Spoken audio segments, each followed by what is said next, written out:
Seorang gadis ingin menguji kesetiaan pacarnya. Ia berpura-pura menghilang atas saran sahabatnya untuk melihat reaksi sang pacar. Saat pacarnya bekerja, ia meminta sahabatnya mengurungnya di ruang rahasia. Awalnya ia mengira ini permainan seru, tak menyadari ini rencana jahat sahabatnya. Ruangan itu berkaca satu arah, kedap suara, dan tanpa sinyal ponsel. Hanya sahabatnya yang tahu rahasia ini. Yumei pun menyiapkan camilan agar tidak bosan.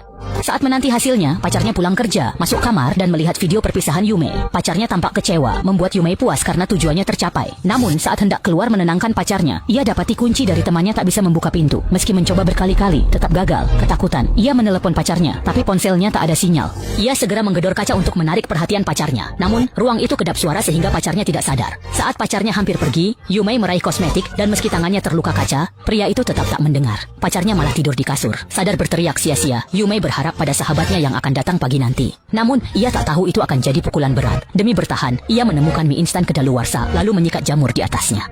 Yumei segera melahap mie itu. Berhari-hari ia terkurung di ruang rahasia tanpa tanda kehadiran sahabatnya. Harapannya pun sirna. Namun hari itu Yumei tiba-tiba melihat sosok sahabatnya. Ia mengira akan diselamatkan. Namun anehnya, mengapa sahabatnya muncul tengah malam?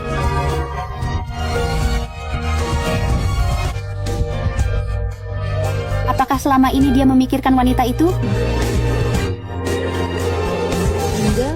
Barulah saat itu Yumei sadar. Setelah mengurung dirinya di ruang rahasia, sahabatnya diam-diam mendekati tunangannya. Melihat Yumei benar-benar terjebak di ruang rahasia, sahabatnya pun terus mengejeknya. Liu Mei pun langsung panik.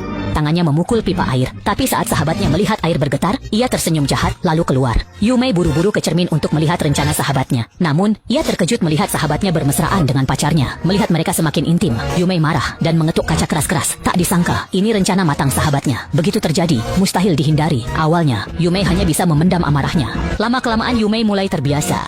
Ia mengubah suasana hatinya jadi motivasi. Sekarang terpenting adalah cara kabur dari sini. Saat stok makanan habis, Shuzhen menemukan sekotak mie kedaluarsa dan mereka makan mie berjamur itu. Saat hampir putus asa, pacar Yumei datang membawa tukang untuk renovasi. Berkat upaya Shuzhen, orang di luar mendengar sesuatu. Melihat harapan, ia memutar katup air namun justru menyalakan shower.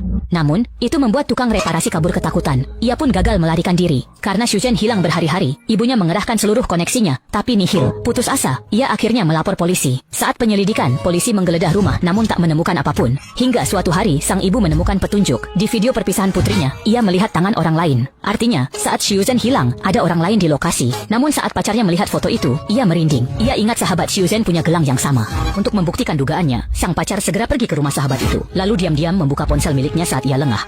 Namun, ia justru melihat foto mesra mereka berdua. Saat pacarnya mendesak, sahabatnya hanya bisa mengakui bahwa ia dan Shuzhen adalah teman baik. Tapi ia tidak tahu keberadaan Shuzhen. Kamu bisa bilang itu senyum yang sangat pamer, ya.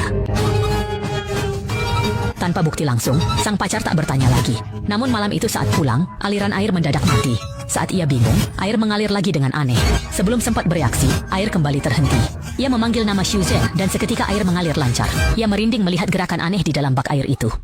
Ia tiba-tiba memiliki sebuah dugaan berani. Setelah memeriksa sekitar, ia memastikan bahwa kaca kosong di depannya adalah kuncinya. Shuzhen memukul-mukul permukaan kaca sekuat tenaga dan pacarnya mendengar suara lemah dari dalam.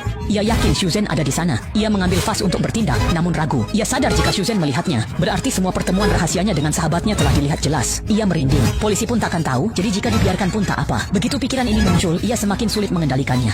Saat Shuzhen memohon, pacarnya pergi begitu saja lalu menemui sahabatnya. Sang sahabat mengakui semuanya, tapi merasa bukan salahnya, karena Shuzhen ceroboh salah ambil kunci hingga terjebak. Alasan ini masuk akal, namun jika membebaskannya sekarang, mereka jadi komplotan dan dihukum berat. Keputusan akhir ada di tangan pria itu.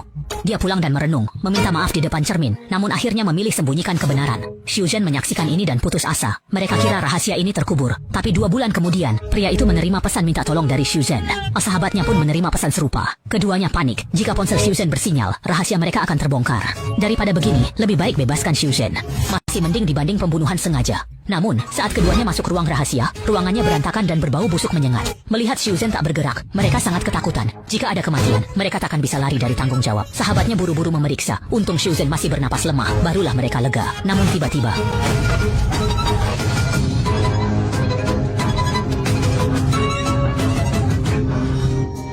untung Untungnya pada saat kritis pria itu berhasil memisahkan mereka berdua. Sahabat yang ketakutan berkata bahwa Shuzhen sudah gila dan ingin menarik pria itu untuk segera pergi dari sana. Namun siapa sangka pria brengsek itu malah berubah pikiran, langsung mendorong sahabatnya dan tanpa menoleh lagi berjalan menuju Shuzhen. Ketika melihat Shuzhen yang lemah tampaknya tidak menyalahkannya, dia pun segera merespons, membantu Shuzhen berjalan keluar. Namun sahabatnya justru ditinggalkan di sana. Setelah keluar, pria itu karena takut dihukum, buru-buru mengakui kesalahannya. Namun yang tidak dia duga adalah, namun Shuzhen tak membahas kejadian itu, seakan tak terjadi apa-apa. Ini membuat si pria gembira. Ia pun segera maju melayani pacarnya. Setelah itu, Shuzhen berjalan ke depan cermin sambil tertawa geli. Mobil itu bahkan masih berjalan.